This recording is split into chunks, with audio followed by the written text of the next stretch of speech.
Hello বন্ধুরা, শুভ সন্ধে। আর আজকে আমাদের বাড়িতে সাবুর পোলাও বানানো হচ্ছে।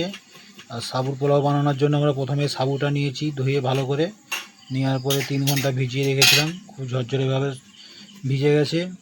আর দেখতে পাচ্ছেন সাবুর পোলাও বানানোর জন্য আমরা কাজু কিশমিশ ভিজিয়ে রেখেছি। কাজু কিশমিশটা ভালো করে ফ্রাই করে নেবো। আর এদিকে কিছু ভেজিটেবিল অ্যাড করেছি ওর সাথে, ভেজিটেবিলগুলো ভালো করে কেটে নিয়েছি, এগুলোকে ফ্রাই করে নেবো। আর ওইদিকে দেখছেন আমাদের কড়াতে চিনেবাদাম ভাজানো হচ্ছে, ওগুলো ওর সঙ্গে অ্যাড করা হবে। আর পুরো ভিডিওটা দেখতে থাকুন, আমরা কীভাবে সাবুর পোলাওটা বানাচ্ছি আপনাদেরকে পুরো রেসিপিটাই দেখাবো, স্কিপ না করে দেখতে থাকুন।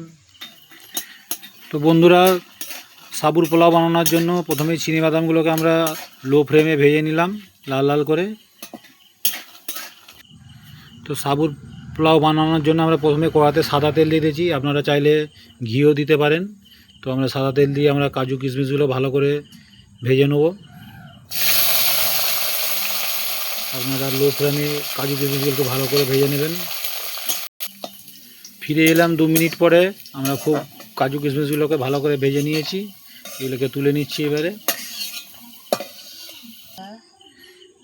এবারে আপনারা কড়াতে সাদা তেল দিয়ে 2টো শুকনো লঙ্কা, 2টো তেজপাতা, একটু গোটা জিরে দিয়ে খুব ভালো করে ভেজিটেবিলগুলো ফ্রাই করবেন।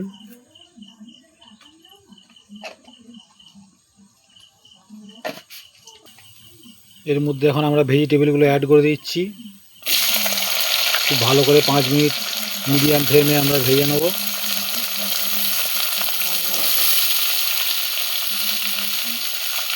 আপনারা যদি গ্যাসে বানান তো মিডিয়াম ফ্লেমে একটু ভালো করে লাল লাল করে ফ্রাই করে নেবেন।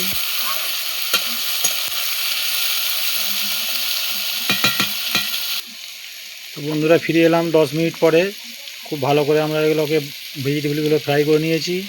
আর আমরা এর সঙ্গে এখন অ্যাড করে দিচ্ছি একটু আদা বাটা, যাতে স্বাদটা আরও ভালো ফ্লেভার লাগে।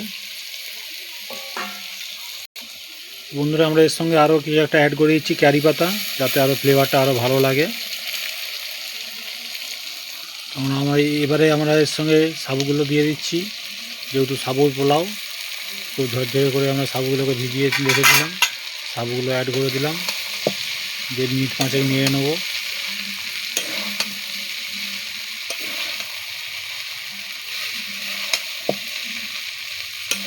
দিয়ে ফ্রাই করে রাখা আমরা কাজু কিশমিশগুলো এর সঙ্গে দিয়ে দিচ্ছি।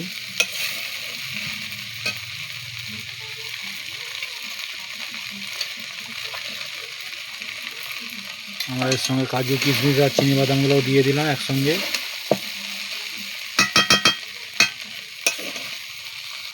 তো বন্ধুরা, আমরা পরিমাণ মতো এতে লবণ দিয়ে দিলাম 1 টেবিল চামচ।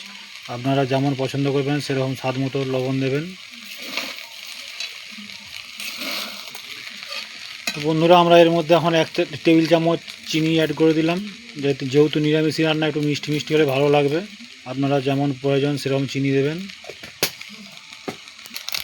এর মধ্যে এখন আমরা একটু গোলমরিচ গুঁড়ো দিয়ে দিচ্ছি, যাতে ঝাল মিষ্টি মিষ্টি সব রকম ভালো লাগে, যেহেতু নিরামিষি রান্না। আপনারা চাইলে যেমন ঝাল খাবেন সেরকম দেবেন। তো এইভাবে করে একদিন বাড়িতে দেখবেন কেমন লাগে। আর আমাদের ফাইনালি সাবুর পোলাও রেডি হয়ে গেল।